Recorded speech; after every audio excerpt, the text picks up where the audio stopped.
Salut à tous et bienvenue pour la troisième vidéo des rentrées collection pour 2022. Donc on va commencer, avant de faire la sélection des 5 jeux, je vais commencer par vous présenter les deux steelbooks que j'ai achetés. Donc le premier steelbook Blu-ray, donc c'est le Rogue One, Star Wars Rogue One, avec un magnifique steelbook bleu métallisé, avec leur tranche qu'ils ont fait il y a, je crois, à partir de The Last Jedi, sans mettre le titre, mais avec les photos des acteurs. Donc c'est quand même stylé quand même. Donc il est vraiment sympa. Avec un fond qui est aussi bien décoré. Donc ça fait plaisir. Bon, j'ai enlevé tous les disques. Il y avait trois Blu-ray. Le film en 3D, le film en normal et puis un Blu-ray bonus. Donc j'ai enfin regardé le film. Donc pour ceux qui ne savent pas, il se situe avant l'épisode 4. Et ouais, c'est pas mal. Pas mal, pas mal. Il y a un bon casting.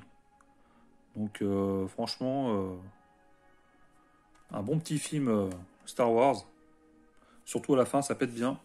Au début, c'est un peu lent, mais à la fin, ça pète. Le deuxième steelbook que je me suis pris, donc c'est le Jurassic World Fallen Kingdoms, donc le deuxième Jurassic World. Donc j'ai déjà les 3 Jurassic Park en steelbook et le premier Jurassic World que j'avais en steelbook aussi.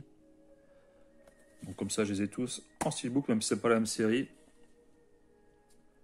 Donc là, pour la photo intérieure, ils sont pas foulés, hein, mais bon. C'est déjà ça. Donc on le voit assez souvent, celui-là. Hein. Il est sobre mais efficace. Voilà pour le titre entrée steelbook. Faut que je me le refasse, parce que je ne me rappelle plus trop du deuxième. On va commencer les jeux avec un... Les 2 premiers jeux que je vais présenter, c'est des jeux que j'ai trouvés en solde. Donc c'est les 2 seuls jeux que j'ai trouvés pour ma pomme. Donc on va sur Switch avec Hades. Donc sorti en 2020 également sur PS4, PS5, Xbox One et Series X, PC et Mac. Donc ça a été développé et édité par Supergiant Games. Donc c'est un tout jeune studio américain qui a été créé en 2009. Et en fin de compte, ils nous ont fait un jeu tous les 3 ans. Donc ils nous ont fait le Bastion en 2011, le Transistor en 2014 et le Pyre ou le Pyre, je sais pas comment on dit, en 2017. Et donc leur dernier jeu c'est celui-ci, le Hades. Donc c'est un roguelike, un action RPG. On va incarner Zagreus, hein, le prince des enfers, donc, qui fuit le royaume des morts. Donc c'est un hack and slash en 3D isométrique. Donc à voir ce que ça donne. C'est un jeu que je recherchais principalement sur Xbox One. Tant pis, là c'est sur Switch. Mais bon, les soldes ont fait que voilà, j'ai pu le trouver. Et, même si c'est pas sur Xbox One, c'est pas grave. Il n'y a pas beaucoup de personnes qui l'ont rentré pendant les soldes, celui-là. Tout comme celui-là aussi. Hein. J'ai pas beaucoup vu dans les comptes rendus. Pourtant, je pense que c'est quand même des bons jeux. Hein. Donc c'est le D3 Become Human sur PS4. Hein. Donc sorti en 2018. Également sur PC. Et donc là, on est sur une exclue console. Hein. Si vous voulez jouer sur console, c'est sur PS4 que ça se passe. Donc ça a été développé par Quantic Dream. Donc c'est un studio français, hein, pour ceux qui ne savent pas. Et ils nous ont fait que de la pépite. Hein. Donc ils ont commencé avec le Nomad Soul, un Fahrenheit. Donc moi, Nomad Soul, déjà que j'avais connu à l'époque sur PC, c'était une claque. Fahrenheit, je veux l'avoir, mais j'ai pas testé. Le Heavy Rain, que j'avais adoré. Et le Beyond Two Souls, que je dois faire. Et puis du coup, après, ils ont fait celui-ci. Donc peu de jeux à leur actif, mais des jeux de qualité. Donc c'est édité par Sony. Donc on est sur un jeu immersif avec un scénario typé science-fiction, un peu à la Blade Runner.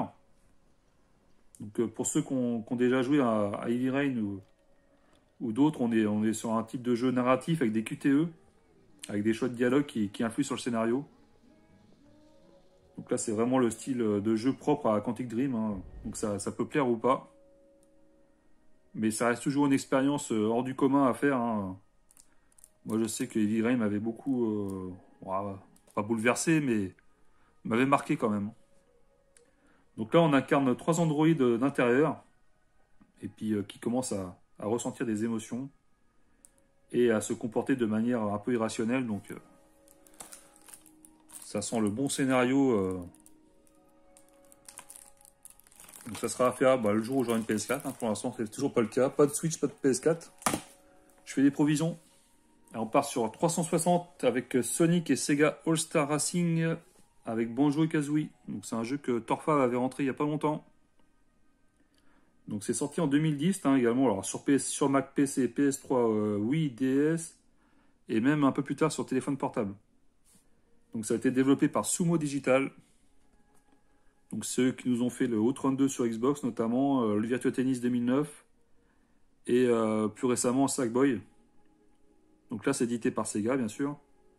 Donc c'est un jeu de course typé Mario Kart hein, avec des persos et des environnements de l'univers Sega. Il y a 24 courses, il y a 22 persos que l'on pourra pour certains débloquer en utilisant des Sega Mice.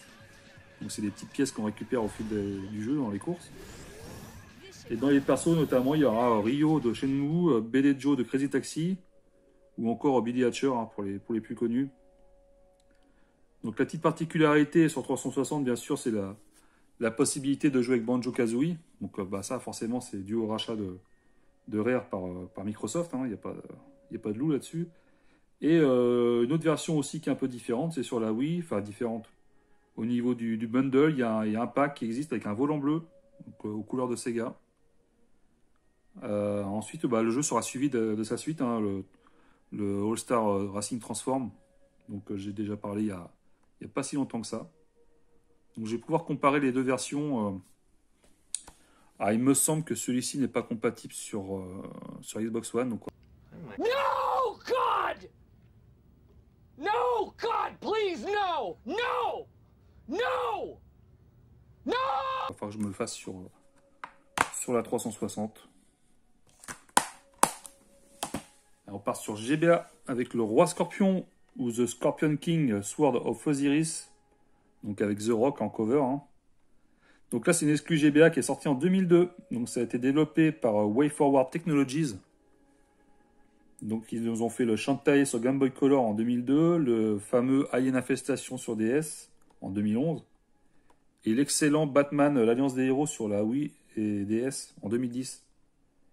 Donc c'est édité par Universal Studios, licence de film oblige, et c'est un jeu de plateforme hein, qui fait suite au film Le Roi Scorpion, qui lui-même est un dérivé du deuxième film qui s'appelle Le Retour de la Momie, avec Brendan Fraser. Donc là, c'est un jeu d'action plateforme 2D, hein, comme ils ont fait pour une pelletée sur GBA. Donc là, ça nous rappelle un peu le jeu Prince of Persia. Donc il y a 6 mondes exceptionnels, hein, c'est marqué dessus. Et plus de 25 sortes d'ennemis. Donc ça peut être sympa à faire. Donc surtout que la GBA elle se prête vraiment à ce genre de petits jeux de plateforme 2D. Hein. Franchement, ça c'est l'idéal. Hein. Pour ça qu'ils en ont fait une pelletée avec toutes les licences possibles et inimaginables. Et on va finir avec la sélection des 5 jeux sur Saturn. Je rentre pas souvent de la Saturn, mais je vais un petit peu en rentrer là bientôt. Donc c'est le Dragon Ball Z The Legend, ou en français la grande légende des boules de cristal. Donc c'est sorti en 96. Donc sur Saturn, et puis sur PS1, mais exclusivement au Japon sur PS1. Donc c'est un peu dommage, hein, parce que je pense que en PAL il aurait eu sa place, mais bon. Donc ça a été développé et édité par Bandai. Donc c'est un jeu de versus, hein, sans grand mystère, hein, avec 35 persos jouables, avec un système de tag hein, par équipe. Il y a 3 modes de jeu plus un débloquable. Donc il y a 3 modes de jeu, c'est le battle, le versus et le story. Et le 4e mode débloquable, c'est un mode qui se nomme SP, qui est en difficulté hyper élevée et qui se débloque après avoir terminé le jeu en mode story. Donc là, je l'ai trouvé, mais sans notice. Bon, c'est pas bien grave. Hein. Après, le prix fait que c'est plus intéressant des fois de le prendre sans notice et essayer de trouver la notice à part. Donc un bon petit jeu Sega Saturn pour la collection. Ça fait plaisir. Voilà, je vous remercie d'avoir regardé et je vous dis à la prochaine. Salut!